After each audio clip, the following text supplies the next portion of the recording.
Morning everyone, Yudi here from Mossy Earth. So today the tide is coming a little bit late and our boat is struggling to go out over there. So might as well I want to update of what we've been doing for the past month in July.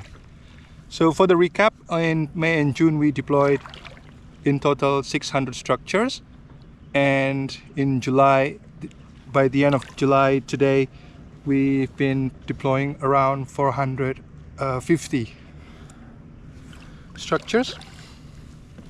So it's past 1,000 structures that we've been deployed so far. And as we deploy the structures and we see how the growth of the fragments from the month before, we found that the coral fragments that we attach to the structures, the bigger fragments, they easily survive and they get self-attached to the structures already.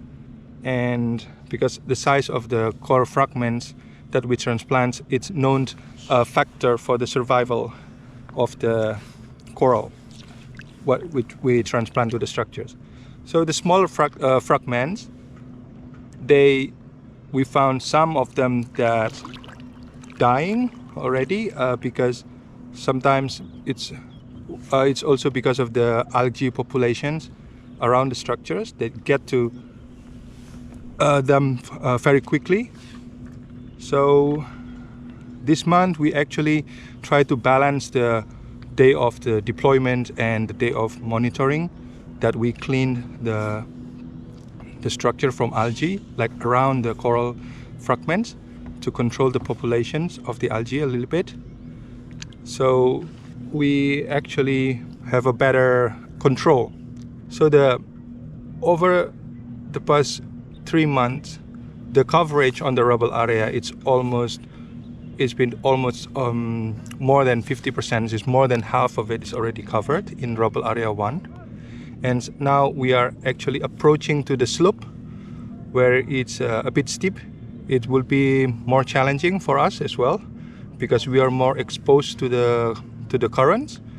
In the shallower part, in the flat area, we can still kind of hiding behind the rock and stay flat on the seafloor. But in the slope, it will be a little trickier, and that's why we want to make a good foundation first on the shallower part where the structure is already attached to the rubble area very firmly. That way, along the slope, it will be easier for us to grab on one of the structure if the current is strong. And other than that, we also can see already like how the fish population around the restoration site is growing, like a lot more fish traffic there, like a lot more fish swimming around the structures. Some of them are like a new settler.